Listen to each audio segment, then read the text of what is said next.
and I am the founder of a couple different organizations. I'm the founder of Flourish Foundation Project, which is our nonprofit.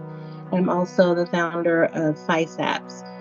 Together, we form, together along with about 80 other companies, we are DADAP, the National Suicide Prevention and School Safety Coalition. So we are on a mission to make communities safe and caring. On a mission to make communities safe. That is very interesting now. So, what do you remember about your infancy, you growing up as a young adolescent? Because here in Obehi Podcast, we do spend a lot of time talking about our story. We believe that our story is an instrument that we can use for ourselves, in our favor. Of course, that is a choice, because if we refuse to use our story, other people can use it, but we are not sure if that is going to be for our interest. So we take time to learn about our story. So tell me, what do you remember about your adolescent growing up when you were born? Oh, so I'm a military brat. I am a preacher's kid. So that's a unique combination of things. So I grew up everywhere. I'm from Fayetteville, North Carolina, where Fort Bragg is located. I think it's called Fort Liberty now. I've traveled extensively. I've lived in Panama, Germany. I've traveled to several countries in leisure along those times as well. So that's my background of where I grew up. We were never in one place more than 4 years, because every 4 years, every 3 to 4 years, the military would take us somewhere else. So I've lived in several places, several countries, and that gives me a well-rounded background in different cultures that I've experienced. I went to college in Fayetteville, North Carolina, Fayetteville State University and HBCU. I did my master's here in Charlotte, North Carolina, at Keller Graduate School, and that's a master's in HR. And I worked in corporate for several years. What I do in corporate life is the HR background, and I also do gap analysis for businesses, mostly towards sales and customer service. So what are the gaps and things that we can do to make meet our KPIs? Now, still looking at your background now as okay, before you became a professional in what you are today, I'm trying to understand what could have been contributed to your choice of career, to your choice of what you want to be, or how was even the state, how was even your environment as you were growing up? What do you remember as some of the things that could have been influencing you, and forming your opinion on something? Help me understand what we can hold up to. Mm, okay. Well, growing up, I think the travel influenced me because I was able to experience a lot of different cultures. I grew up in several different states, North and South, so I was able to experience a lack of racism, and then I experienced a lot of racism just from different places of living.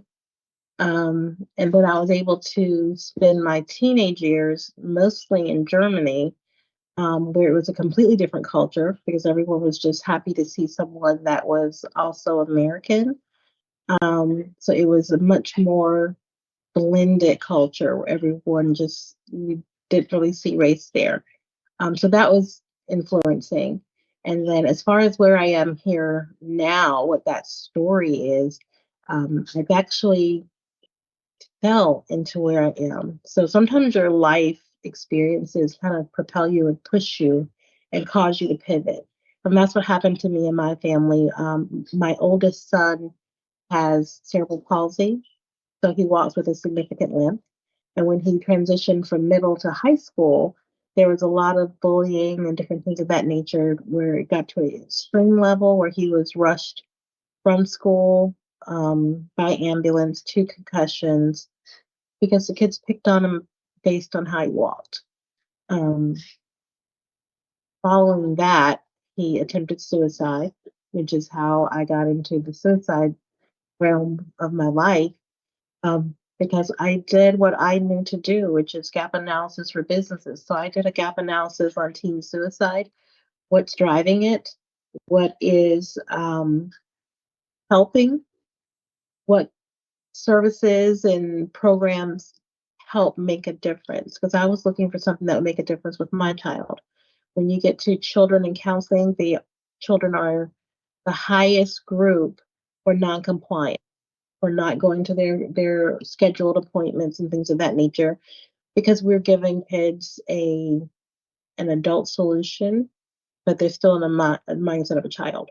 So we have to do things that meet children where they are. And when I started studying and finding out what does work, I put that together, created a mobile app, created a nonprofit. Now we have a nonprofit, a mentoring agency, counseling agency, and a social impact mobile app company. And together we form a coalition solely based for making our communities and schools safer. Now, I want to believe that a great percentage of what you are, the people that you are working on might be people of African descent, African diaspora, or African American. Is it fair to say that, or maybe I'm over exaggerating? It is not on purpose. Suicide is affecting every demographic, and it doesn't matter, if you're male or female, you still have an impact. Um, so I think that when people see me and I'm the face, then they think or assume it's for African Americans only, but it is not. We're all our slogan and tagline is all hands on deck, because this affects us all. And we have to do something about it because it's gotten to a point where it's at what I would call critical mass. There was an announcement in September of last year by the United States Department of Defense that said the suicide rate has reached a level where it's actually a measure of national security. So it's that important and it affects us all. So it is not just African Americans, it's everyone.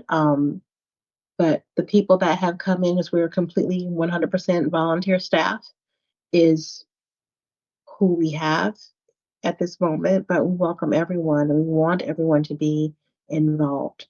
When you made up your mind, okay, now you have this case very close to you, and you have your children going through therapy. So this is something that sort of taught you personally, so that you are involved in this campaign now because you want to help also other people. When you made up your mind that this is what you wanted to do, you wanted to spend your time, because I believe that you are not doing this as a kind of as a passion or as a kind of a sideline. You are really like fully dedicated to it. Is that correct? Fully dedicated, yes. Okay, if you are fully dedicated your time to it, your energy and also your emotion, that means that you are really taking it seriously.